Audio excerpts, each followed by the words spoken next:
రామారావు గారికి ప్రొద్దున్నే ఆయన ఎప్పుడో 3:30కే లేస్తాం అలవాటు.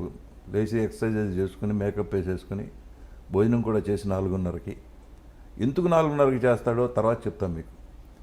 5 o'clockకి వచ్చి ఆ రూమ్లో కూర్చుంటే బజుల్లా రోడ్ హౌస్లో 5-6 బస్సులు వచ్చి టూరిస్ట్ బస్సులు.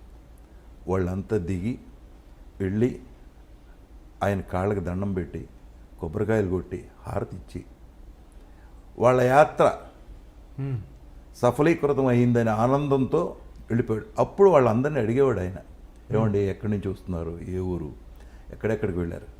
మహాప్రభు తిరుపతి వెళ్ళాము, వెంకటేశ్వర స్వామిని చూసాం, ఇక్కడికి వచ్చాము, మిమ్మల్ని చూసాం, మా యాత్ర పరిపూర్తి అయింది, ఇక ఇళ్ళకి వెళ్ళిపోతున్నాం అని చెప్పి దండాలు పెట్టేవాళ్ళు. అది నాకు తెలిసింది, ఈయన ప్రొద్దున వెళితే కలవచ్చు, లేకపోతే కలవటానికి ఛాన్స్ లేదు. పెద్ద పహిల్వాన్లు ఉండేవాళ్ళు ఆయన ఇంటి గైడ్ బయట, లోపలికి రానిచ్చేవాళ్ళు కాదు. సరే నేను వాళ్ళతో పాటు వెళ్ళా, టూరిస్టులతో పాటు వెళ్ళిపోయి చూశాను, దండం పెట్టాను. వస్తాం మేమని చెప్పి బయలుదేరి వెళ్ళిపోయారు. అందరూ వెళ్ళిపోయారు, నేను మాత్రం మిగిలా. చూశాడు ఆయన, ఎవరు నుంచున్నారు పిలవండి అంటే వెళ్ళాను నేను.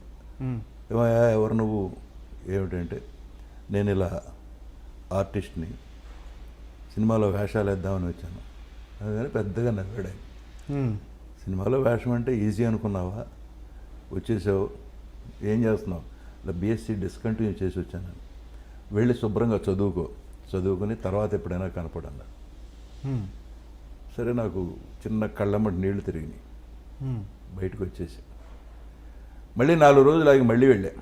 మళ్ళీ అయితే సేమ్ టూరిస్టులు, సేమ్ సీన్, హారతి ఇవ్వటం, కొబ్బరికాయలు కొట్టడం అవన్నీ చూసి అక్కడే మంచి. సరే అందరూ వెళ్ళిపోతున్నారు, వెళ్ళిపోయేటప్పుడు నా యాంక చూశాడు. ఏంటి ఆయనకి ఎంత మెమరీ అంటే, ఒకసారి చూశాడంటే అసలు మర్చిపోయాడు ఎవరిని.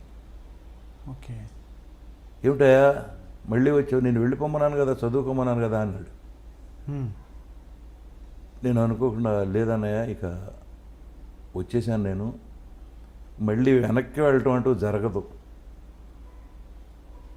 వెళ్ళలేను సినిమాలో యాక్ట్ చేయకుండా అనేదానికి, నువ్వు ఎక్కడో మొండి వెళ్ళలాగా ఉన్నావే అని. అప్పుడు కథానాయకుడు సినిమా జరుగుతుంది.